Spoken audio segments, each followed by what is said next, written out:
Hello, friends. Sound like Joe Rogan then. Hello, guys, on YouTube and on the podcast, viewers, listeners, everybody who's still tuning in.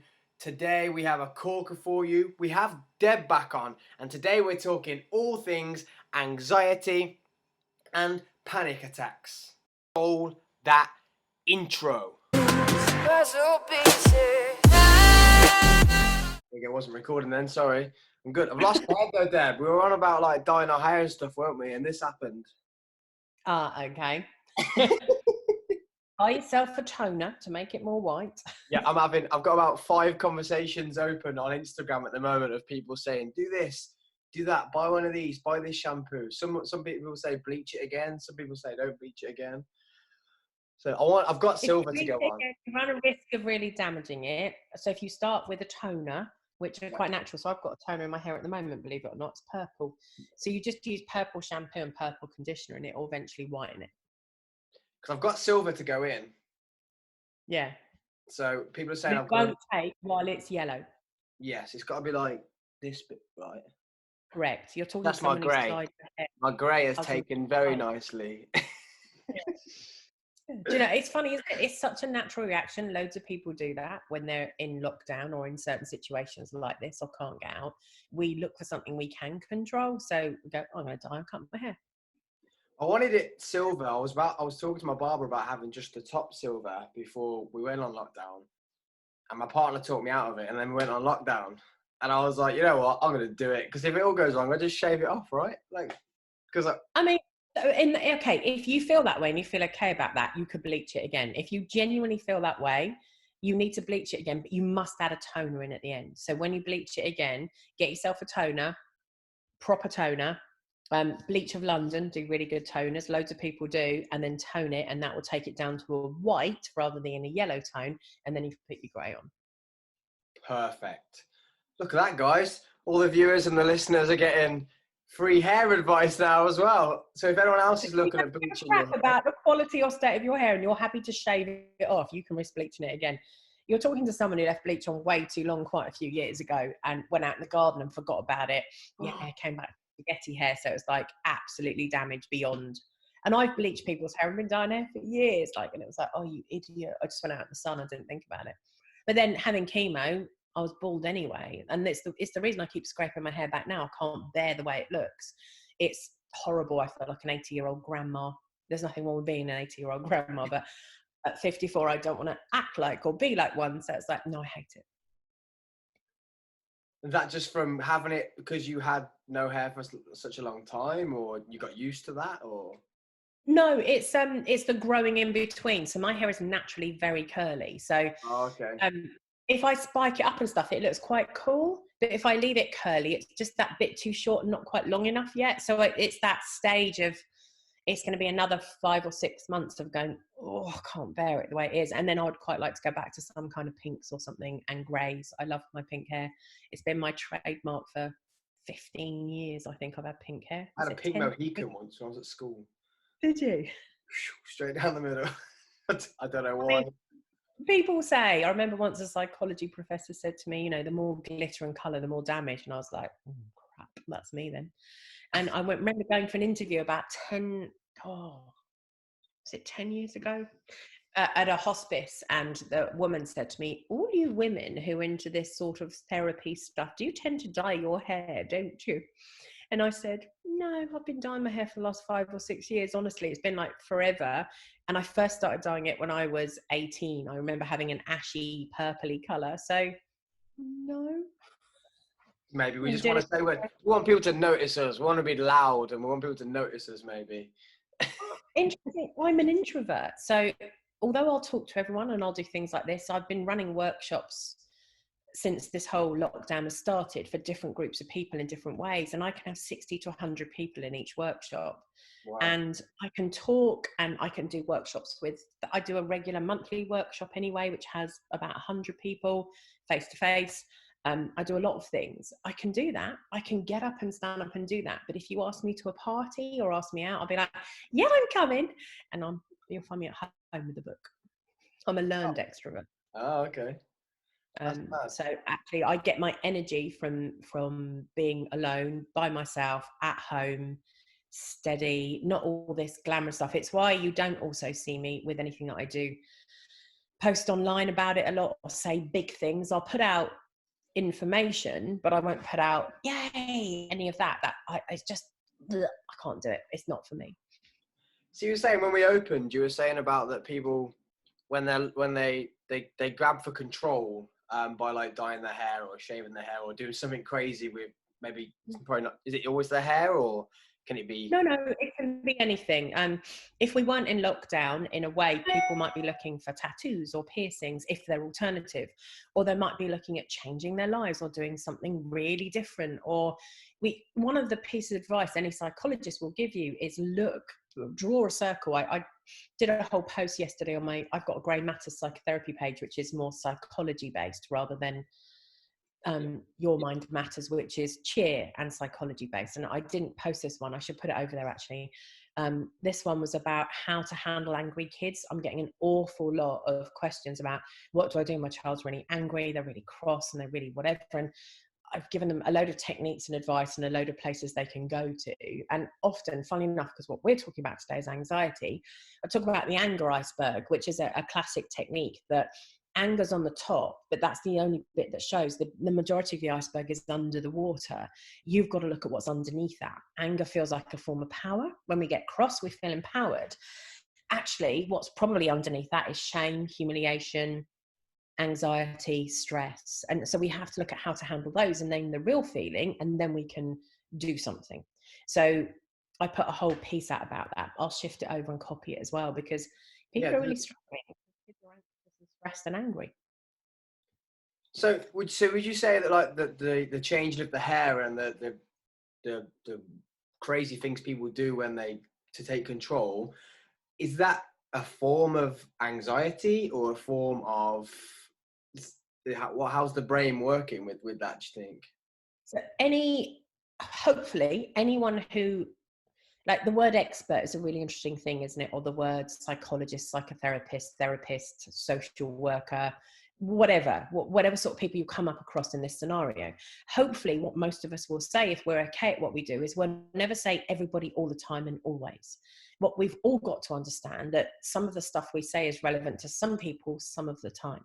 It is never an absolute. So for a lot of people, some of the time, or for some people, some of the time, for a lot of people, a lot of the time, what we're looking for in this scenario is, because we feel so out of control, is something we can control. And we can control something like that.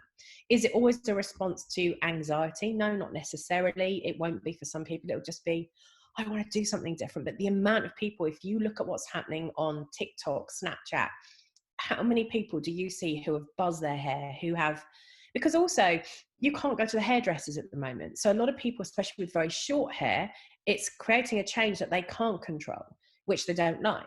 And a lot of people don't know how to cut hair, or don't have partners who can cut hair, or friends that they're living with.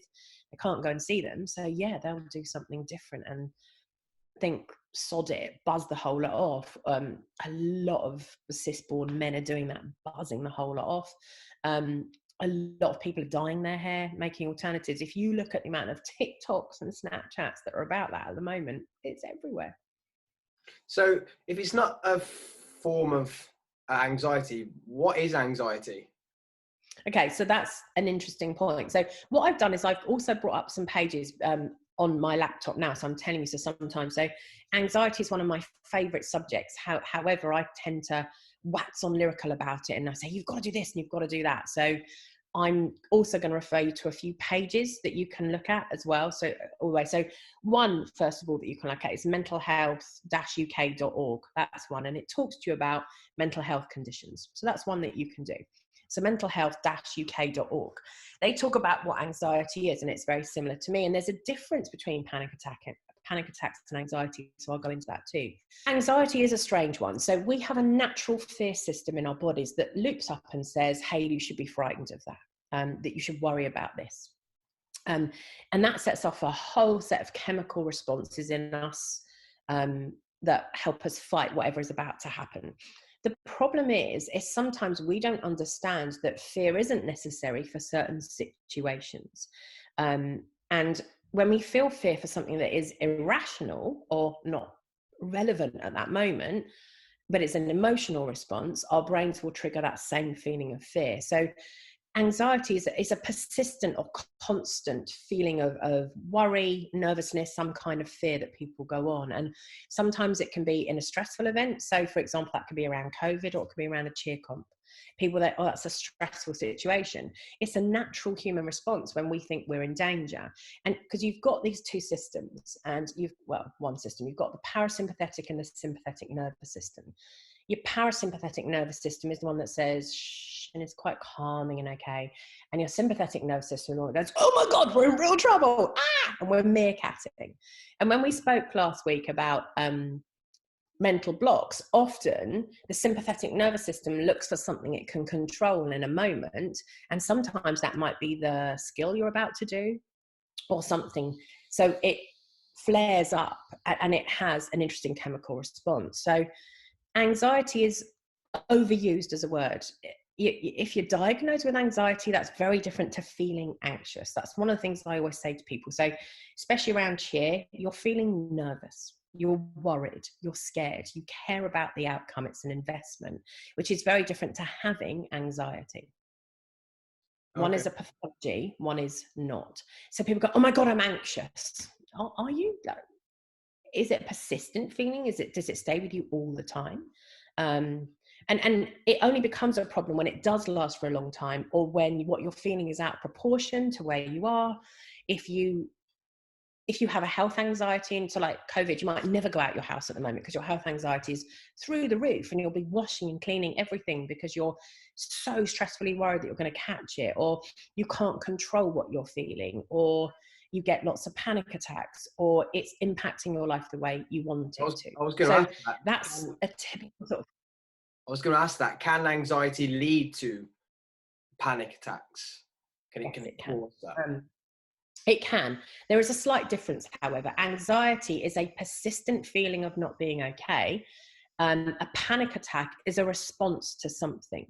It's a response to a situation or something that's happened. So there's a slight difference between the two, if that makes sense. Yeah. So when we have a panic attack, I mean, lots of health professionals use those interchangeably, and so do human beings, but we shouldn't really. There are some things that are slightly different. So a panic attack often occurs so it can be triggered or it can't be. People argue as whether it's got a trigger. So a trigger means something that makes you feel a certain way. By the way, nothing can make you feel a certain way. It's your own body assuming that that's a danger, therefore you do it. Yeah. And you have a different thing. So a panic attack is a defined medical condition. It's in the DSM-5, which is what people who are into psychology use to say whether someone's got something or not, that we can actually pathologize. Anxiety can be in the DSM-5 as well, it is, but an anxiety attack isn't. So anxiety is a persistent feeling of not being okay, as I said. So anxiety is more of a constant pressure as it goes. A bit of panic or anxiety or nerves are okay, they're quite normal, especially if you're about to go on into a competition. I think having an anxious response to COVID is really normal and okay. We might be worried about ourselves, somebody's about to die, everything else as well.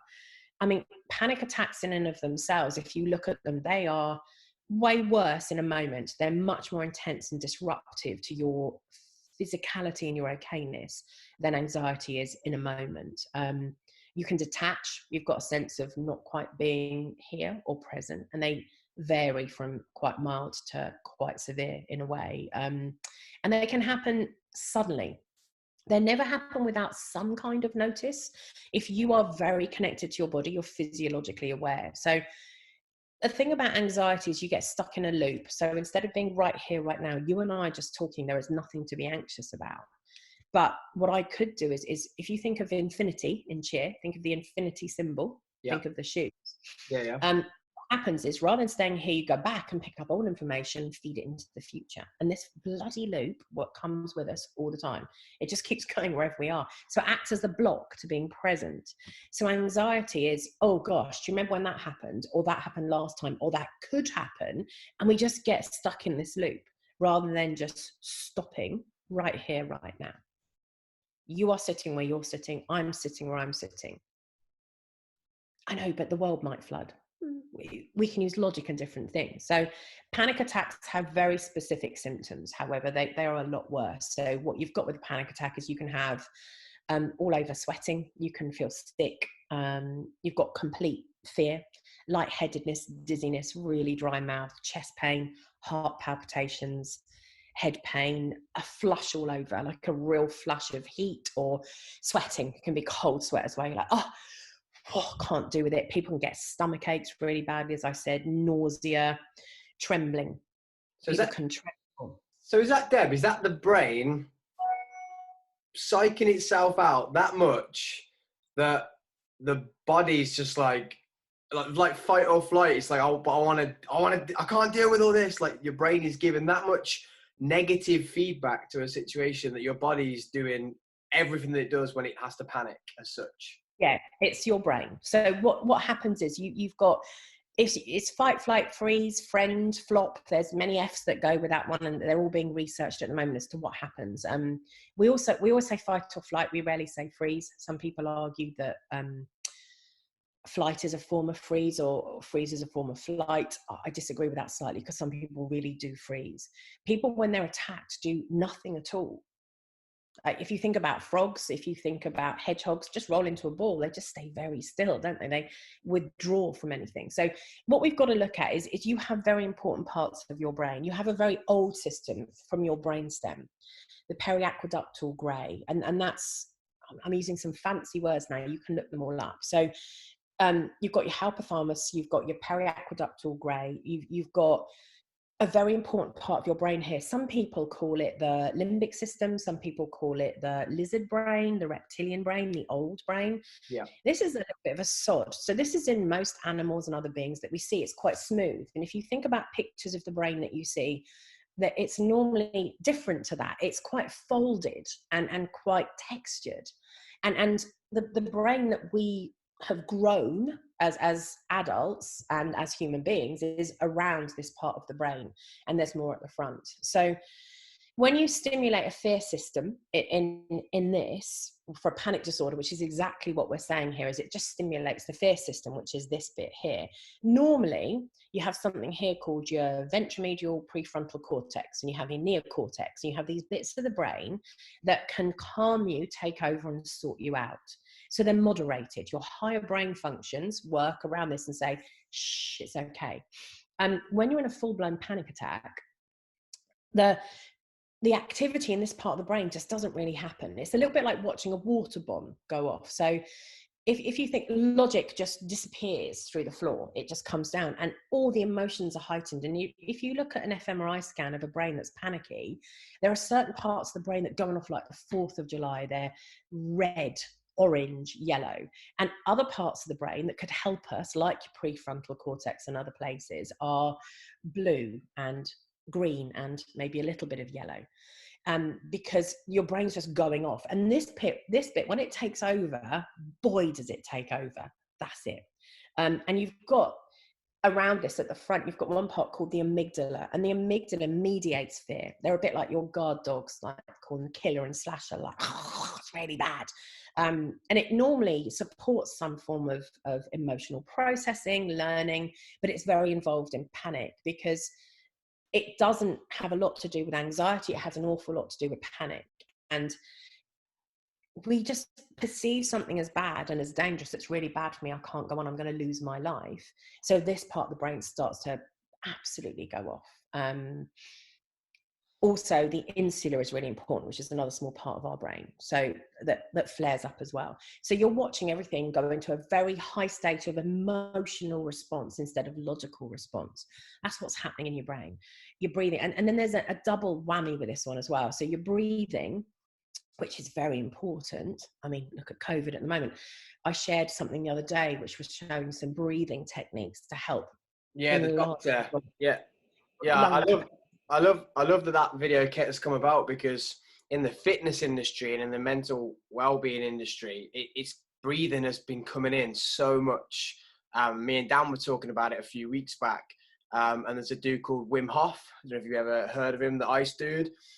He's massive on like the cold treatment, but most of it is based around breathing. And I do kind of get it. Like, we don't breathe enough. Look, if women do one of the most painful things in their life, which is give birth, what they're taught to do through one of the most painful things is breathe. Most people I work with who come and see me as clients, so I have opera singers, I have all sorts of people. You would think that even they would be able to breathe. And one of my degrees many years ago was a performance arts degree, and I was taught to breathe. However, most of you do not breathe properly. And I say you because I know I do, and that's really, isn't it? But it's true. Most people do not breathe properly. We think we do. But even when I'm working maybe with cheerleaders or with people with anxiety, I teach them to breathe, but I do that physically. I do it by poking, touching, pressing, putting my hands around ribs, showing them on me what that looks like. And I'd always be happy to do that. You know, any competition I'm at, come and ask me how to breathe. I know you can breathe, but most of us breathe like this. It's a shallow form of breathing. We need to learn to breathe like this, which is very different. This is what we do. This is what we need to learn, which is all about using the diaphragm. And people say, I do yoga, I know how to do that. There's my deep breath, it's fine. And you're like, actually, no, you're not. Because if I poke you in the right place, which is, if you look at where your nipples come across and you take all of your fingers and run all the way down, bless you, there's a very soft bit where the ribs are underneath. And if you poke it really hard, it hurts. Yeah. It feels painful to poke. It's like a bruise. And if you cough, it pops. When you breathe in, what most of us do is breathe in and it goes in. Well, it acts like a parachute type breathing system. That's what it looks like. So actually, when you want to breathe in, what you want it to do is to expand and go out. And if you put your hands on your ribs and you breathe in, if your fingers stay like they are here, what you want them to do is actually separate when you breathe in. So and people are loads of people listening say, to this and they can't see it. What Deb's doing is she's asking for her fingers to come apart to create the ribs coming apart. Is that correct? yeah, it is. So just like underneath your boobs, when you put your hands together and you put it together, if you breathe in using the diaphragm, now don't get me wrong, you can push out and make a food baby or look like you're 3 months pregnant. We can all do that. You can push it out and you can make your ribs expand. That ain't what I'm talking about. So it's our capacity to put our hands underneath where sort of like the breasts are, make our fingers close together. And as you breathe in, really what should happen is your fingers could separate slightly. It's quite hard to do. And you want them flat. So like for you, you're putting them you want them absolutely flat. So if you breathe in, take a massive breath in, what should happen is, can you see yours are hardly separating because you're breathing up the top? So like next time we ever meet, I'm going to poke you and teach you to do this really easily.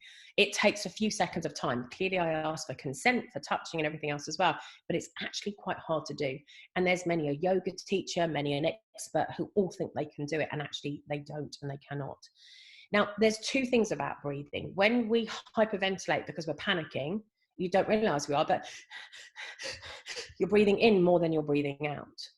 When you feel anxious or worried about something, that makes your mouth very dry and everything else as well. And there was a German doctor in the 1900s who turned around and said, oh gosh, if you hyperventilate and you create an oxygen instability and you've got too much carbon dioxide in your system, that also gives you the symptoms of a panic attack. So you get a double whammy, especially if you're not on top of your breathing.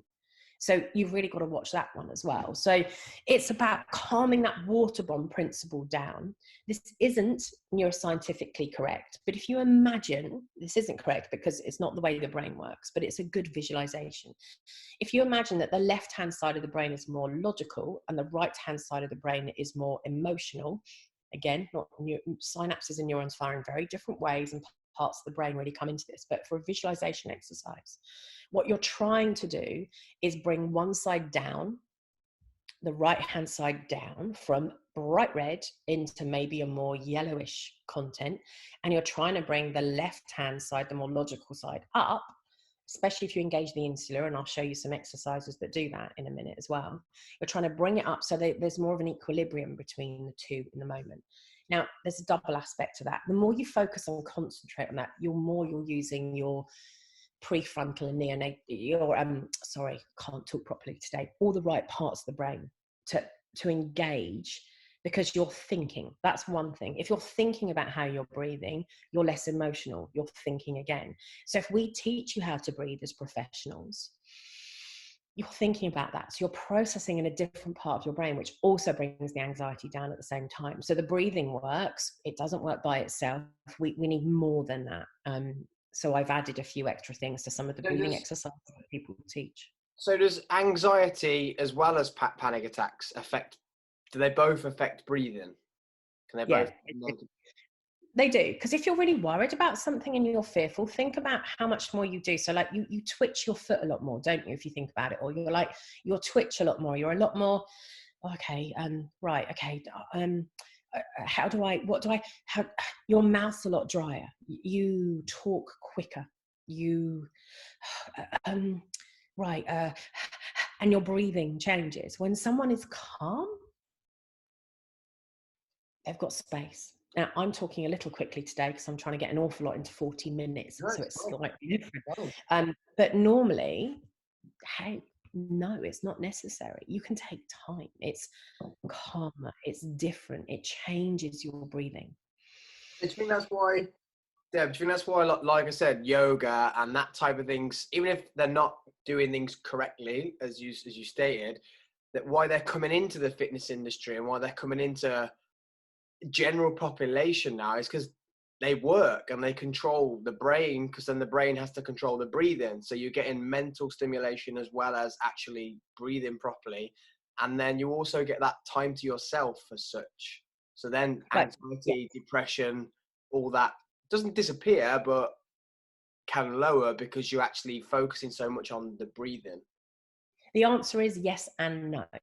So because anxiety and really bad anxiety, like generalized anxiety disorder or a very high level of anxiety or very severe panic attack. So they can be caused by quite a few things. It can be biological, in that a lot of us have genetics and epigenetics and experiential things that happen to our parents and grandparents and great grandparents, and that comes down. Epigenetics comes down and teaches and restructures DNA and teaches the next set of people to do something slightly differently or to be worried about something. So they abused some mice quite a while ago, put them in a state of panic and exposed them to the smell of cherry blossom at the same time. And when they did that, they then let the mice breed. So eventually the mice would also panic just if they smelled cherry blossom because they knew that pain was coming. What was fascinating in this particular exercise, it's a little bit like Pavlov's dogs, which you can look up, which is all about ringing a bell and giving them food. They would salivate just at the ring of a bell. But that experiment wasn't then carried on. This one was. Whether you agree with animal rights or testing, I'm just sharing evidence here, scientific evidence. So if you look up cherry blossom mice epigenetics, you'll find this. It's on a BBC website and other ones as well. So what happens is, or what happened in this particular experiment, was the next 6 generations of mice had the same response to the smell of cherry blossom. They panicked when they smelt it. So what does that mean for adults? Really difficult to say. However, if you look up a woman called Rachel Yehuda, who did some fascinating work with Holocaust survivors, she found that their cortisol levels, eventually, she found that cortisol levels were really off. They weren't right. And she thought, why is this? And, why do these people carry extra food in their bags? Why are they frightened of people in uniforms? Why are they in a state of anxiety and stress all the time? Because some of them were survivors, but some of them were the generations after of survivors. She thought, I wonder why. Maybe at a mitzvah or something, or at a party, they talk about, do you remember when the twins were sewn together or people were killed, or do you remember? And that panics and makes children anxious. And she thought, but it can't be that simple. And she was fascinated by it. And she would look at them. I think it goes without saying that someone who had survived the Holocaust would be frightened of someone in a uniform, wouldn't want to get on a train, and would probably have some food in their bag. Like, I think that's quite natural, normal responses. But is it natural for their children? Is it a learnt, copied response? So then she started doing some more medical work with them, and she took bloods and took some samples, and she found their cortisol levels were really low. They were below average. What does that mean to you and me? When somebody's in a high state of anxiety or shock, the cortisol levels increase and they soothe your system. They're like, shh, it's okay, we've got this. If you are constantly in a high set of response, fight, flight, freeze, cortisol can't keep being made. It will eventually damage your system and it can't be introduced artificially. Look, as someone who's into sports, me having been into sports as well in the past, I have cortisone injections into my hips, I can't have more than 2 or 3 of those a year, because eventually they will damage me so much, because my body can't have that introduced into it, because it will stop making it itself and I'll die. That's what will happen to your eye. And she worked with a geneticist from Edinburgh University, and they were looking at something called epigenetics. And what they found is a lot of these kids who were born from Holocaust survivors had abnormally low cortisol levels, which means they are highly stressed all the time. So it's actually becoming a physiological response. And she couldn't prove it fully till 9/11. When all the babies were born, she asked people to come forward, all the women who were pregnant, giving birth.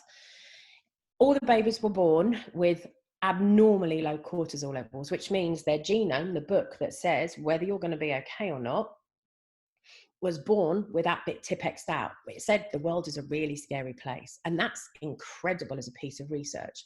The babies were all born probably with some form of anxiety, stress, panic, and not being okay as a provision in life. So if you have the genetics like that, to go back to what you were asking, what we've got to watch when we do yoga or peaceful stuff is, if you are somebody who has had trauma in your life or predisposition to trauma because of our epigenetics, what we've got to watch is sometimes when we do something very calming, all of our bad stuff comes up. So it's a little bit of both is the answer to that one. So yes, for most people, a lot of the time it's okay. For some people, some of the time it really isn't, because their stuff will come up. You know that saying of cream rises to the top, or so does scum. I think I said it the other week. So that's when we've got to watch it. But like the breathing side of it will be a positive, right? Yes, always be a positive, mixed with a few other things. So breathing alone doesn't always work. So again, I can go into a few techniques. So breathing, if you try and use a very small part of your brain called the insta as well, and try and work with the prefrontal cortex, if you try and bring logic and senses into it, it makes a difference. So one breathing exercise, for example, a classic is the 4-7, which most people know. There are variations on it. Some people say breathe in for 4, hold for 4, breathe out for 7. Some people say breathe in for 4, breathe out for 7. I have my own developed one of those. So for me, when I work with clients, and there are hundreds of these, so you can find loads on the internet, go to anxiety.org, look for different situations, and people will help teach you to breathe. My particular one that I'll teach people is breathing in for 4 is really important, but what I want you to do is do it very slowly. I want you to imagine the numbers 1, 2, 3, 4 coming towards you. As they're coming towards you, I want you to think of your favorite smell. Mine at the moment will definitely be freesias. I want you to imagine your favorite color. So you see the numbers 1, 2, 3, 4. They're coming towards you. For me at the moment, that would be a kind of gray marble with a lovely rose gold vein running through that. So as I'm breathing in these numbers, which is what I'm going to do, I'm going to breathe them in. I'm going to count 1, 2, 3, 4. I'm going to see gray, rose gold vein. I'm going to smell freesias. As they slowly come towards me, the texture for me is going to be silk. So find your texture that you like. And for me, the temperature is going to be cooling, because if I'm anxious or stressed, for me, that's normally hot. And the other thing to look at is where you feel anxiety and stress in your body. So again, we can put up a link later. I'll send it to you. There's a massive piece of research of where we feel certain things in our body. Anger is often felt in our jaw and in our fists and in our feet and in our chest. Anxiety is a little lower in our chest. Shame is in our eyes. So it's a big piece of research as to where you feel it. I imagine my anxiety quite high in my stomach, slightly lower in my chest. It feels like a bit of metal moving, writhing spaghetti, but it's metal. But it's hot. It's not nice, but it's black. That's the way I see it. That's my visualization. So I breathe in slowly, 1, 2, 3, 4. It's a cold silk. The numbers as they disappear, and so you can imagine clouds or candy floss or whatever it is you want to imagine as a texture, as a smell, as a taste. We're trying to engage all of your senses at the same time as you're using logic as counting. So your favorite smell, your favorite taste. My favorite taste will be Sainsbury's Colombian coffee yogurt, because I just love those things. So I'm going to Just the smell of that. Just the smell of that, the taste. Oh my God. Everything. So you'll do all of these things. And then the silk for me comes in. It's not going to stop you breathing or anything. You're working with that. The idea is it dissipates into a mist. I see it wrapping itself around that anxiety. So you decide what your anxiety looks like, or your panic, very calmly. So even if you're thinking about all of this, that's a good thing. The fact that you're then using all of your senses and using taste and smell, you could even sort of touch it as it flows in. So you're using all of your senses. And you can hear something. For me, it's the sea. It's calming. It's like a set of waves that are gently rocking up against the shore. So again, you're putting all different senses into this. It wraps around and it picks up some of that metal. And as I breathe it out, I need to breathe out for 7, preferably diaphragmatically, as I said. Whenever you see me, give me 2 minutes of your time. I'll poke you and I'll teach you how to breathe.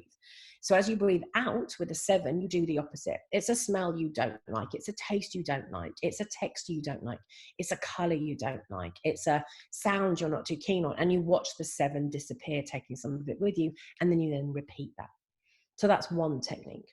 Another technique that's not so much to do with for anxiety as anxiety, daily? panic attacks, anger, you name it. For anxiety, would you use it daily? I would, that's a really good question. I'm glad you asked it, because what you want to do is practice these things all the flipping time. So when you need it, you really know how to do it. So for me, I'm showing you my phone at the moment, are a classic. Every time I pick up my phone, if I'm teaching someone to do this as a new person, every time you pick up your phone, have a practice. Every time you walk through a door frame, have a practice. Every time you go for a wee, do it on the loo. Sit down for a change, blokes, women, sit down, practice it for a few seconds. Fine, leave it. So when you need it, you want your body to recall it. So again, a little bit like practicing mental blocks and different things. It's no good doing these things in a form or a state of panic. So we're all in a state of stress of some kind at the moment. Most people are feeling some form of stress, which means kids can't learn properly. Our capacity to manage changes because our sympathetic nervous system is more heightened. Doing this every day will help you calm, be present. It's its own form of mindfulness and meditation, if you think about it. And it helps us deal and cope with day-to-day stuff, because it just makes sure our parasympathetic nervous system can say, oh, good, I've got this. So cortisol isn't going nuts. All those other things aren't going nuts. The parasympathetic nervous system is allowed to do what it does best and calm us down, because we're giving it space to do so. So it's a great little exercise. It's a little bit more than breathing. It brings in the mind, it brings in mindfulness, it brings in meditation, it brings in logic, and it brings in the senses. It brings all of that into play. So honestly, I've made jokes to people in cheer. If you've got someone in cheer who's having a full-blown panic attack, and this is really arrogant, I get it's egotistical. I've been to a few places where I remember one girl particularly running out. Someone was practicing a routine. I'm not going to say who the group was. That's irrelevant. But I travelled quite far to see them. She ran out and I went, oh gosh, she's going to be out for 20 minutes now. And I said, why? And I went, she was having a panic attack. And I went, would you want her back in? They were like, yeah. And one of the coaches was out with her and I said, can I intervene? Do I have your permission? Do I have your consent? She was like, yeah. And the coach was, yeah, sure. 2 minutes with this sort of thing to focus, they're back in. Doesn't take longer than that. I've only ever done that with somebody. I did that square breathing. Yeah. So just because obviously I'm not as qualified as you, just like every kid in the room panicked and they looked to the coach to sort it. And I just did the whole breathe around the roof, breathe around the wall, breathe around the floor, breathe out, look at me, don't look at anyone else, look at me, breathe with me. I was there, held her hands and was breathing with her. And it wasn't as quick as that. You've done a lot of that already in that exercise, because you're talking about touch, you're close, it's eye contact, tell me your name. You know, I do a lot of that. So if I'm with someone, what's her name? Oh, hi, whatever the name is, you know, it doesn't matter. So, hi, Sam, look at me. I really want to focus. We're going to do this. You know, I thrown parties with kids around, especially in my last house, had a great big pool and all sorts. And loads of kids would come to these parties. And I remember one girl locking herself in my bathroom and me near enough kicking the door down to get in to get her out of a panic attack. I mean, I'm sure kicking the door in probably didn't help her in some respects, but she was in a right state. She was pulling everything. She was crashing. I was like, no, I'm interfering. That's it. There's a point. So breathing techniques can help and make a difference. But if you add all those other things in, they make more of an impact and quicker. And do you feel that with anxiety, practicing it daily is going to make a good effect? But can that then stop panic attacks? Or No. they can still occur? They can still occur because you need to be able to handle them when they are. So again, no is not an absolute. Yes, they can some of the time, and no, they can't some of the other time. And that's the bitch about this. And it's the same, like you're in a heightened state at the moment with COVID. You know, we need to switch off the news. We need to practice what we're doing. We need to think about what we do. We can't listen to our minds. Our minds are telling us a story, not a reality. One of my favorite things is, can you prove it? And somebody will say, yes. No, no, no, no. That's your subjective opinion. Objectively, can you prove it? No, say people, not in quite a resentful way. So let's work with what the story that your mind is telling you. It isn't a reality. I'm going to get ill. I'm going to do this. This is going to be bad. That's the same with COVID at the moment. People are going to die. This is going to happen. I don't have any control. Well, we have to look at what we can control, what we can do. And don't ignore those physical symptoms when they're coming up, because a lot of us aren't in touch with our bodies particularly well. We don't do it. And who have a really good tips on how to handle anxiety. And so does NHS. Like, they're giving you plenty of tips around COVID and around everything else as well. So, but if you can't prove that it's a case, this can definitely help with panic attacks, and it can help with generalized anxiety. But what you've got to work out is why that infinity loop is there in the first place. That's when therapy comes into it. And it's looking for the underneath. It's the iceberg again. Anxiety in this case is the top of an iceberg. It feels like, yeah, but I'm really worried about that. Are you? Because often it's about something else entirely. And it's about our daily stresses and how we feel. So like a performance anxiety or performance stress could mean many things. Superman pose can help. I remember teaching this to a certain person quite a few years ago, like stand like Superman for a couple of minutes, for example. If you do it every day, twice a day for 2 minutes, it will increase your testosterone levels, which give you more confidence, for example. I think it's up to about 6%. There's an increase in testosterone levels. So that Superman pose is based on science. You can look at a TED talk on this. Look it up, read the science. This isn't just me. So that's Superman, when you've got your hands clenched into fists and then by the side, and you've got your legs slightly apart and your chin's up in the air, twice a day, 2 minutes. It improved people's chances of getting a job. It's fascinating TED talk. Makes a real difference. So we can do things around confidence and different things in many ways. But panic attacks and anxiety are slightly different. A panic attack is immediate. It's a trigger. And for some kids, it might be going into a competition. A lot of kids will vomit before or afterwards as quite an extreme response. Some will because of the physicality of it. Some it will be panic and some form of anxiety. Anxiety daily can be helped, but a lot of that is done by, you can do talking therapies, you can do CBT, but you need some kind of exposure therapy for that. So that's why I love being at competitions, when I can help in some way, shape or form. If someone's having a real immediate need, of course, I'll go and help. And you can talk them out of it, and you can get some amazing things done. It's bringing them back to the moment. What you've got to learn to do is trust that you and your body can do this, and it can. If, we've lived through way worse, we will live through way worse than this. You've just got to learn to trust that you can. And once you do that, which is why older people are more experienced about these things. It sounds facetious and it gives us lots of lessons. It's like, oh, when I was young, I was fine. I used to do this. But we've got a distorted memory of that. When we were young, we couldn't do it. So teaching young people to do it is great. We're trying to quicken that process in a way. I don't think it helps though with just, even if you look like the most chilled out person these days, the life comes with like 85% stress. So anything added to it, like getting ready for a competition or something random like this COVID happens, I think we're already on the edge near enough to be tipped there, to get anxiety, to have a panic. And I also think if you take into the fact that we are generations away from having a couple of wars of major things, and you look at the epigenetics of that, and countries have gone through quite a lot, then of course we're more likely to, in some respects. We also know too much. Your sympathetic nervous system does not need to respond to the fact that in China, loads of people died, or on the beach in Tunisia, loads of people got shot. You know too much. Our bodies and our minds need to know. So we are hardwired to look for negativity because it keeps us alive. The media. That makes sense. Yeah. So, but the media isn't, we don't need to know all that stuff. It's too much, which is why we're also saying with anxiety and stuff is focus in, not focus out. We don't need to read everything that's going on at the moment. It's all too much.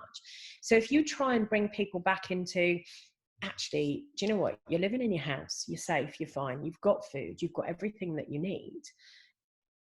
Or It's just a cheer competition. Your life doesn't depend on it. It's not a saber-toothed tiger coming into your village to rip you to shreds.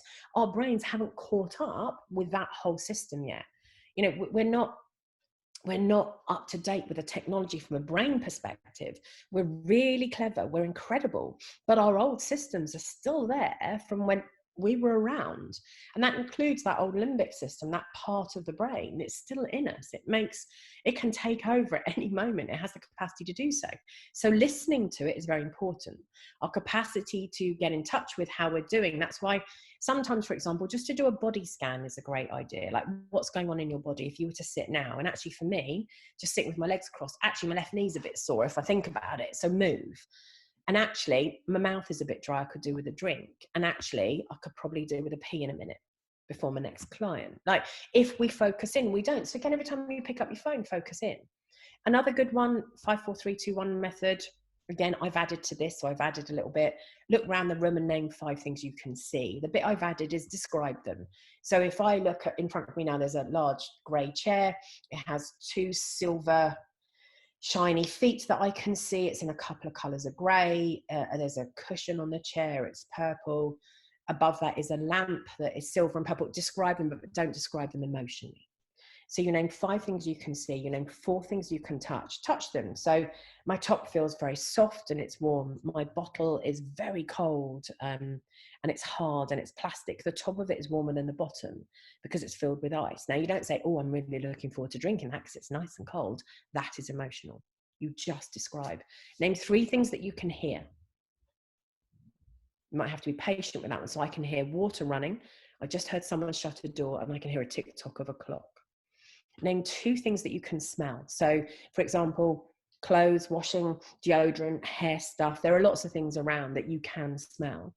And 1 thing that you can taste. That's another really good one. So it's another like, really, zoning in. So that's more of a quick one. Like you could do like that. you're using logic. Like you could do that one at competition. The other one you can do. Whereas the one So easy. The other one you can do. Whereas one where you got to think about the bringing the numbers in, and that's more like a daily, take your time. You could spend a good 5 minutes. I can do that one really quickly nowadays, though. I can really do that one quickly. So the more you get used to it, the quicker they go. They can be used very much around coronavirus and everything else as well. So what NHS tells you to do is talk about your worries, talk to people. Bear in mind, they're not experts either.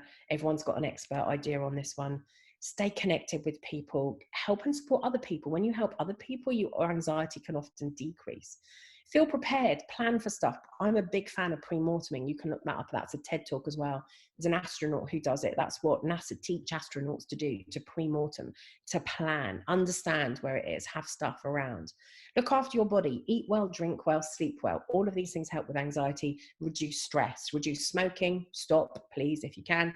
It doesn't help anxiety. Fizzy drinks, high levels of stimulant in any of those caffeine-based products really make anxiety worse. So you have to watch what you eat and what you drink.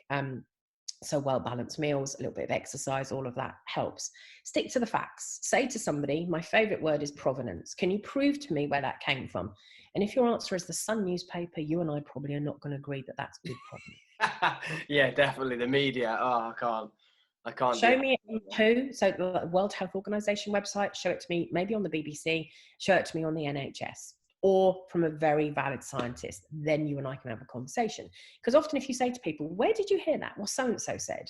Since when is so-and-so a flipping expert or an epidemiologist or somebody who knows a lot about anxiety? And you can get very fooled. Like, we can believe that sometimes, like we think a psychiatrist should know a lot of these things. Do you know they don't? Some of them, they know an awful lot about drugs to stop you from feeling these things. Sometimes we think, an NHS worker or a social worker would know these things. No, they don't, because they don't deal with these things every day. They don't have to deal with them. So just because someone's got a title, its title's got to be relevant to what it is.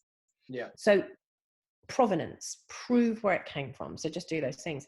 Get in touch with your feelings, stay on top of them, draw a circle of what you can control and what you can't control, work on what you can control. It's normal to feel the way that you feel. Do something different, do something you enjoy, and take the pressure off. At this moment, with all this anxiety and stuff that's going around coronavirus, a lot of people saying, learn a language, do something brilliant. There's one piece of advice. Then the next person is saying, do loads of self-care. And the other person is saying, do sod all. They're all right at different times. Yeah. No one is perfectly right. Sometimes you've got to lie in. Sometimes you've got to have a pack of chocolate buttons. And sometimes you need to do some exercise. You just got to find out when those times are right for you. But you have got to get up. You have got to have a shower. Make your bed, like do little things. There's like many a Navy SEAL type thing. You know, there's loads of videos that go around about this. Start with making your bed. Do one little thing. 100%. I watched that Zach video, and the missus used to hate that I never made my bed. Now she loves it that I watched the video, because I'm like, I give myself a little pat on the back for making my bed now. People who haven't seen this video, it's basically a Navy SEAL that says start your day by making your bed. So the first task you set yourself, you succeed. So then you get that little bit of, oh yeah, good job. You get positive endorphins and different chemicals that come in. And then don't set yourself the whole job of like tidying your whole kitchen. Just do the washing up. Start there. Small jobs. Practice achievements. Don't practice failure, which is links to what we were saying last week as well. Yeah. And Also, another great, near enough hour, Deb, of sorry, I do prattle on. Valuable information. I think what people will take from this is that they are in control, and hopefully with every podcast we do, it has a lot of it all links together. Even though we're talking about so many different things, a lot of it links together. So if anyone is feeling anxious or a little bit worried in this time, then you can take control of it. If not, Deb has offered her services, so head over to Your Mind Matters, and whatever free time she has, she doesn't have much free time, she will definitely help you guys out. If not, hit me up and I will ask the questions. Oh, that's all right. Good. Thanks for coming on, Deb. And I will see you again next Thursday.